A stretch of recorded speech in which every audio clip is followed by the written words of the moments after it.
Salutare tuturor! Astăzi o să facem un rezumat al săptămânii 22-29 martie. Să vedem pierderile rusești, evoluțiile fronturilor și principalele evenimente din ultima săptămână.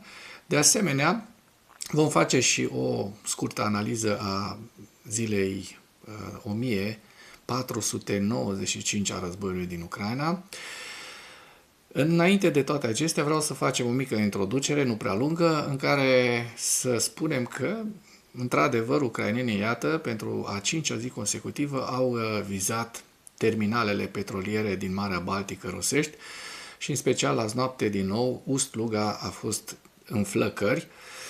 Pentru a cincea zi consecutivă, petrolul rusesc, o treime din petrolul rusesc care era exportat prin petrolierele, prin tancurile petroliere rusești din Marea Baltică, nu ajunge pe piețele internaționale.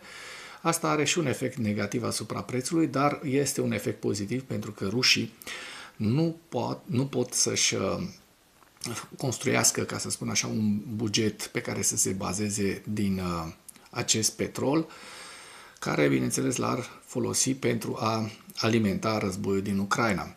De asemenea, în timp ce ucrainenii au lovit aceste obiective strategice rusești, ale energiei rusești, Statele Unite ale Americii au avut loc ieri o pleiadă de meeting-uri, de proteste împotriva lui Donald Krasnov Trump. Este vorba despre seria de proteste No Kings, care a avut loc în mai multe orașe mari din Statele Unite ale Americii, între care New York, Washington, Boston. Bineînțeles, lucrul acesta este de bun augur, pentru că se demonstrează că se pune o presiune foarte mare împotriva lui Trump. Lumea spune că este un război și Donald Trump împotriva Iranului s-a pripit cu acel război și vom vedea că Statele Unite ale Americii în următoarele zile sau săptămâni vor înteți acest război, pentru că închiderea strâmtorii Ormuz nu le priește deloc pentru dolar, pentru că dolarul, așa cum vă spuneam, este legat de petrol. Este petrodolarul, nu este legat de aur, așa cum sunt monedele din multe țări din Europa. Subiectele principale ale analizei noastre de astăzi sunt regiunea Leningrad, este vizată din nou cu dronele ucrainene. Din nou, un mare incendiu este provocat în portul Ust-Luga, în terminalul petrolier. Explozii sunt raportate și în Breansk, Rusia. Rapoartele și imaginile locale indică faptul că se folosește o combinație de rachete și drone ucrainene. De asemenea, se pregătesc americanii prin USS Tripoli și grupul său amfibiu 3500 de marinari și pușcași marini, plus avioane și alte resurse de asalt amfibiu să intre în strâmtoarea Ormuz. De asemenea, Zelensky ne spune că sateliții ruși au captat imagini din Golful Persic pentru Iran. Houthi din Yemen au declarat război Israelului. Petrolul și spatele frontului rusesc ard. Forțele de apărare ucrainene au lovit și rafinăria de petrol Iaroslav rusească. Da, iată rezumatul săptămânii 22-29 martie. Mi-am notat niște elemente cheie. Această perioadă a fost marcată de o intensificare a ofensivei rusești de primăvară.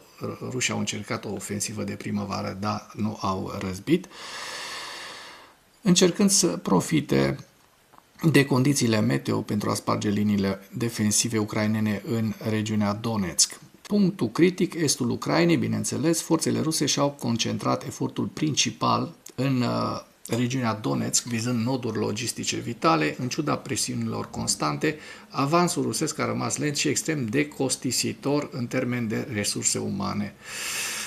Au existat și atacuri asupra infrastructurii. Rusia a continuat campania de bombardamente masive, lansând aproape 1000 de drone asupra teritoriului ucrainean într-o singură zi, pe data de 25 martie, dar au existat și valuri și roiuri mult mai mari de drone, dacă considerăm și dronele FPV, într-o singură zi, parcă în 24 martie, au fost 6.000 de drone rusești. Mi-aduc aminte că v-am prezentat această știre cu acest record de drone folosite de către ruși. Dacă ne raportăm la pierderile rusești, ritmul pierderilor a atins cote alarmante în această săptămână, reflectând natura brutală a asalturilor frontale, adică vorbind despre în primele 6 zile ale intervalului analizat, Rusia a pierdut aproximativ 8.000 de militari. Media zilnică a acestor pierderi depășește 1.100 de oameni, militari morți și răniți pe zi. Acest lucru are un impact foarte negativ pe termen lung. Pierderile totale de la începutul invaziei se apropie de cifre istorice de 1.300.000 de oameni, forțând Kremlinul să caute noi surse de finanțare și personal. În evoluția fronturilor, frontul din Donetsk rămâne punctul fierbinte. Rusia încearcă să încercuiască pozițiile ucrainene, însă apărarea rămâne solidă pe aliniamentele fortificate. În sectorul Harkiv și râul Oschil au fost raportate eforturi de subordonare rusească, dar fără schimbări teritoriale majore raportate în această săptămână. Aceste atacuri constante ale dronelor ucrainene, care au lovit din nou regiunea Leningrad din Rusia, provocând un incendiu în portul rusesc Ust-Luga. În noaptea de 28 spre 29 martie, azi noapte, în regiunea Leningrad au fost din nou confirmate niște atacuri cu drone ucrainene, ceea ce a dus la un incendiu în portul Ust-Luga. Ne spune acest lucru guvernatorul Alexandru Drozhenko, dar știm că au mai fost confirmate peste 200 de drone ucrainene, ca fiind doborâte de către antiaeriana rusească în mai multe zone, inclusiv spre Moscova. Odată cu avertizmentele de raiduri aeriene, Drozhenko a anunțat posibilitatea unei reduceri a vitezei internetului mobil. La orele 4 dimineața, ora Kievului, Drozhenko a anunțat că 7 drone ar fi fost distruse deasupra regiunii Leningrad. ये जो धुआं दिख रहा भाई, तो भाई ये drone attack UST लुगा भाई, पोर्ट जो रसिया में, तो ये उसका है भाई।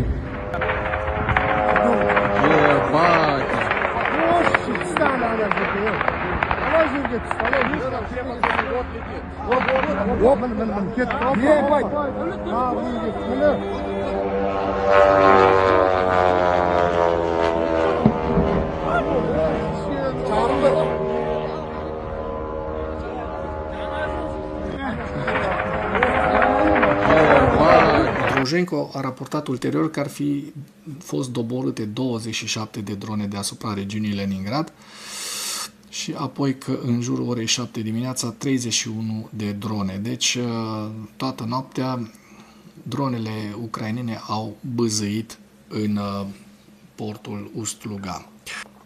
Avem și noi zone vizate de către ucraineni. Sunt explozii în Breansk. Rapoartele și imaginile locale indică faptul că se folosește o combinație de rachete și drone ucrainene. Se aud rachetele, asta este un zgomot de rachetă clar, da? Și se va auzi imediat o bubuitură. Auzi. Da? S-a auzit, se aude foarte bine.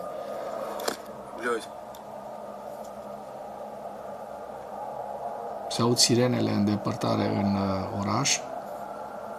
Breanskul este atacat de către dronele ucrainene și rachetele ucrainene, acest cocktail pe care rușii l-au inventat pentru prima oară. Da? Auziți și comentariile.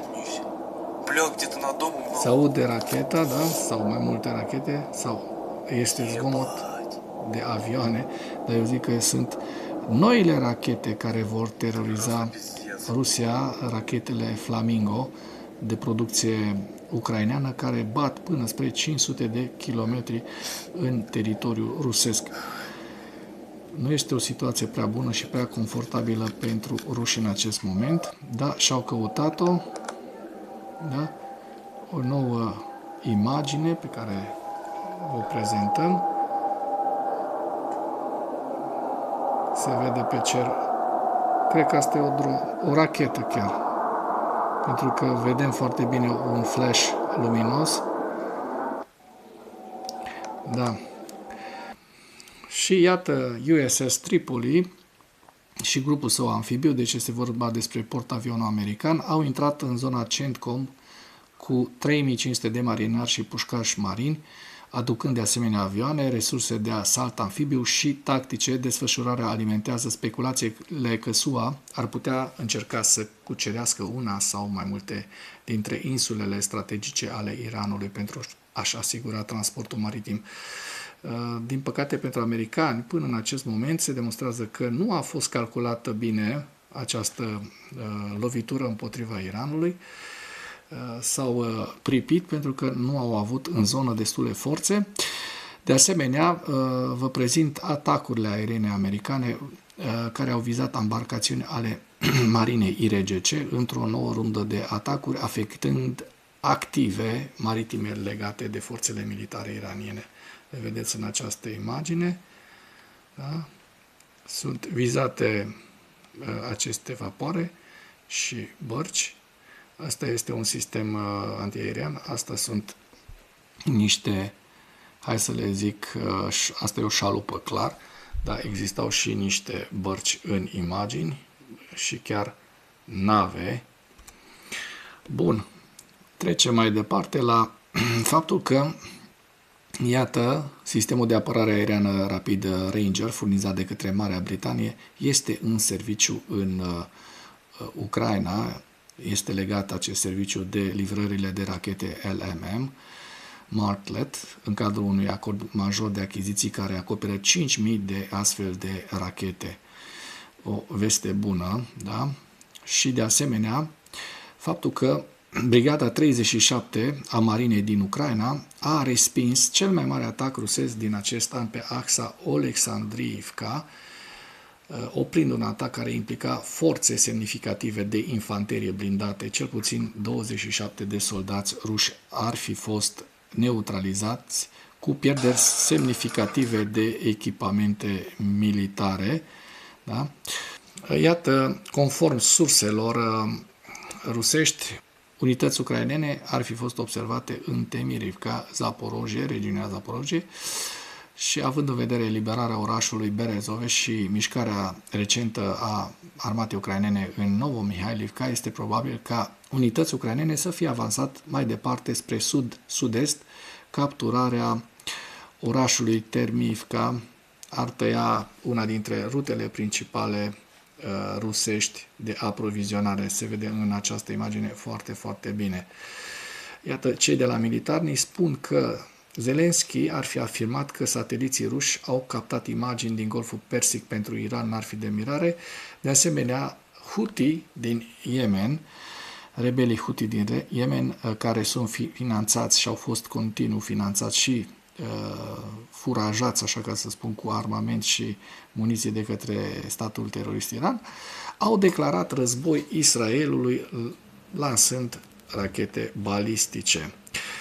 Hai să vedem știrea asta, mi se pare destul de interesantă. Zelensky spune că rușii, iată, au ajutat iranienii cu date prin sateliți. Sateliți ruși au surprins imagini ale unor situri militare americane în Orientul Mijlociu și Golful Persic în numele Iranului, spune Zelensky, care citează din rapoarte ale serviciilor secrete ucrainene. El a adăugat că pe 24 martie sateliți ruși au fotografiat în mod specific baza militară americano-britanică de pe Diego Garcia în arhipelagul Chagos din Oceanul Indian. Știm că iranienii au lansat o rachetă care a mers până la 4.000 de kilometri în acea zonă.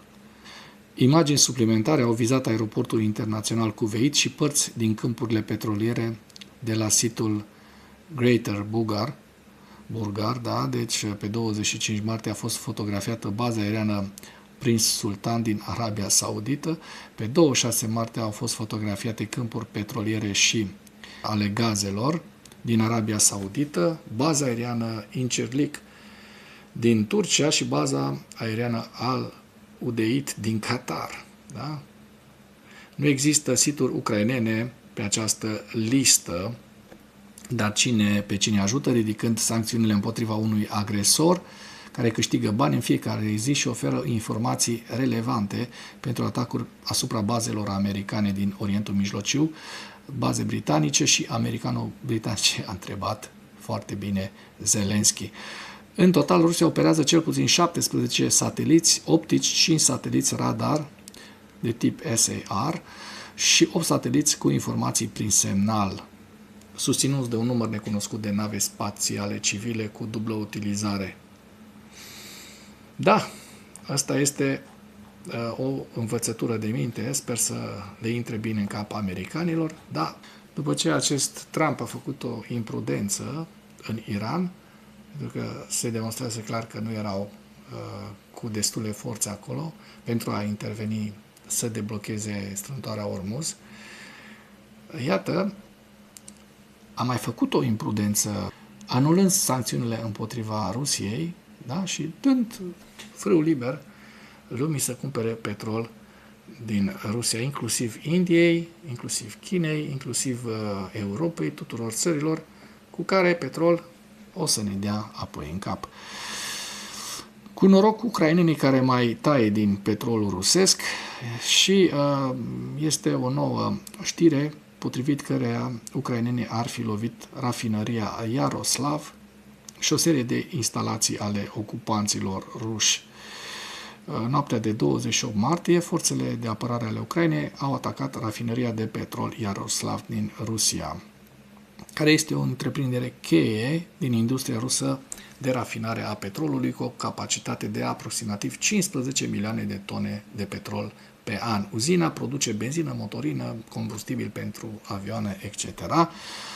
În plus, în timpul zilei, forțele de apărare ucrainene au atacat o serie de obiective în teritoriile ocupate temporar în spatele liniilor inamice, în special depozitele de combustibil și lubrifianți din apropierea orașului Donetsk, depozite de muniții în zonele Manguș și Glboki și o unitate de reparații din zona Prohorivka. Da? Bun, hai să trecem la ziua 1495 a războiului din Ucraina.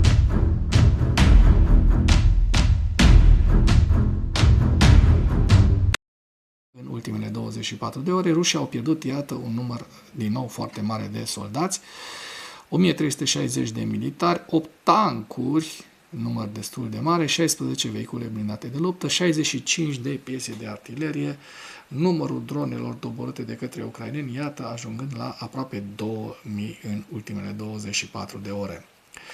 Dăm un ochi și pe hărțile Deep State să vedem dacă au existat modificări între perioada 25-27, pentru că până în data de 27 sunt furnizate de către cei de la Deep State. Vedem că în sud, în regiunea Kherson, n-au existat modificări ale fronturilor. În regiunea Zaporojie, iată, nu sunt consemnate modificări. În Pokrov-Smârnograd, tare curios să văd dacă n-au existat și, da, iată că în Pokrov-Smârnograd, în Hârșnie, apar pe lista celor de la Deep State un avans foarte, foarte mic, undeva la jumătate de kilometru pătrat, da? Dar din 24 până în 27 este un avans de vreo 2 km pătrați în total. Avansuri rusești au fost efectuate înspre Kramatorsk.